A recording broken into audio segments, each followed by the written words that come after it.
Alrighty guys, so we switched it up a little bit. I did back the truck in. That was kind of a treat doing it by myself with a 4-year-old and a 9-year-old, but we got it figured out back into the garage. I got the other 8.8 there. I got the liner out, and I'm gonna take the bed off here, but what we wanted to do quick is measure. We'll do a little before and after measurement.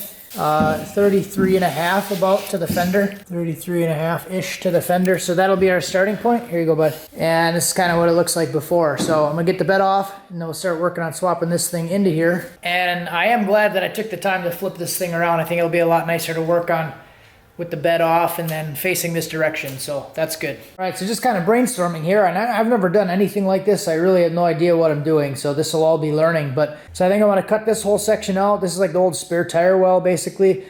This little thing cranks up the tire so you can let it down. So I'm gonna cut all that shit out of there and get all the evap stuff out. It does have a trailer hitch on, so I think I'm gonna keep that, and then I might even weld in like another support brace here.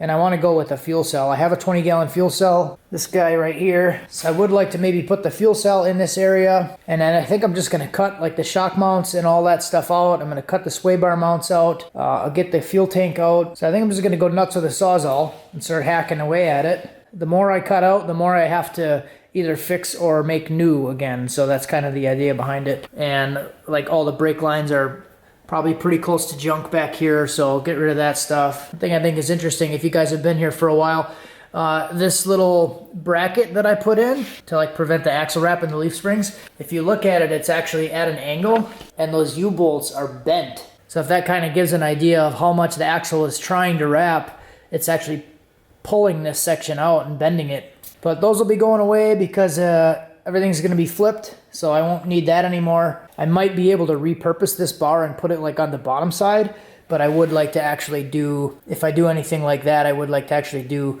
you know, 2 mounts. So this thing is mounted on both sides and not just the one side so it doesn't twist. But yeah, I'll get going on that stuff.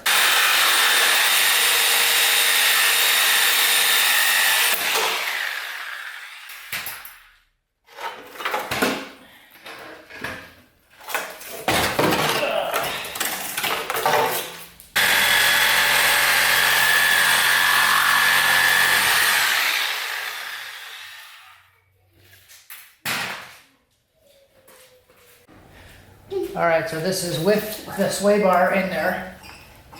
I'm going to cut the sway bar and I'll see what it looks like.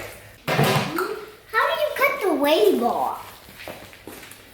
What is a way bar?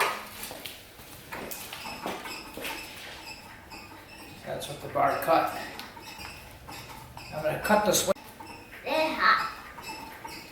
Alright, so I got the axle out and I just cut the brake lines off, but this one I bent it a little bit and the line snapped off right there. So these are really close to breaking anyways. So probably a good thing I'm going through this whole process, and I'll probably just do all the brake lines.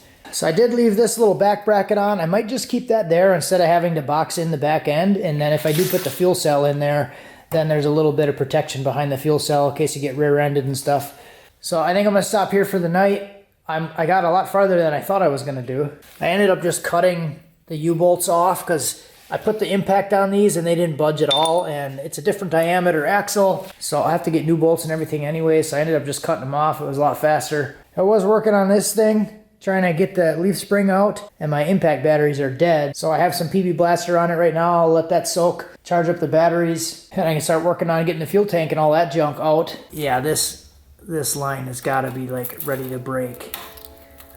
Big old chunks coming off of it, so those are probably ready to go.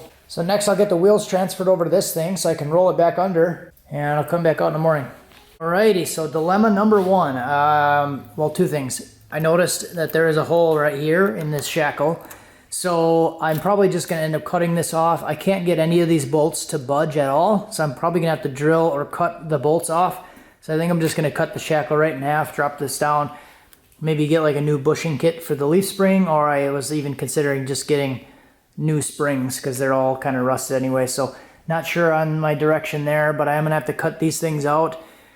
I did already order lowering shackles for this because I got these before I decided to do the other rear end that would already lower it. So I might just throw these on there too with the Explorer rear in there, so that'll lower it like another 2 inch. Yeah, so that'll be quite a bit of a drop, but I can't get these things to budge at all. I had a breaker bar with my whole body weight on it, and I couldn't even twist the bolt.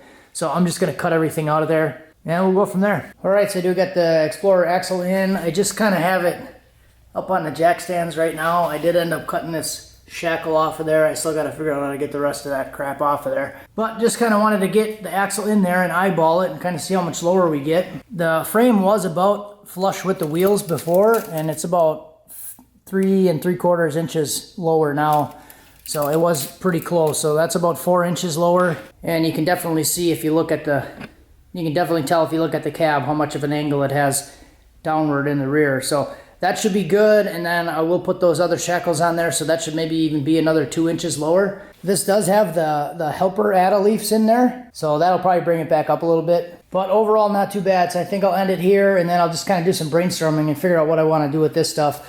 I've seen some kits where you can kind of replace this whole bracket, grind out the rivets, and then bolt new hangers and everything back in there.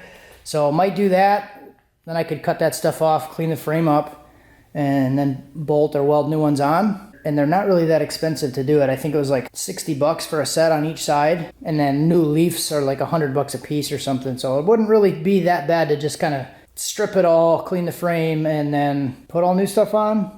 We'll see if I want to take it that far. But before I do any of that, I want to be sure that that's what I want to do, and then get the gas tank out before I start throwing sparks or anything by the gas tank. Kind of another reason I want to get rid of the tank is so it's not right by the drive shaft also. The gas tank is close enough to the drive shaft that it doesn't really leave a whole lot of room for a loop. I can get one on the front, but it's a little harder to get one on the rear, and I wouldn't really want to throw the shaft into the gas tank, so fuel cell back here seems like a decent idea. So have a good night, guys. I'll do some brainstorming, get all this crap cleaned up, and come back in a couple days.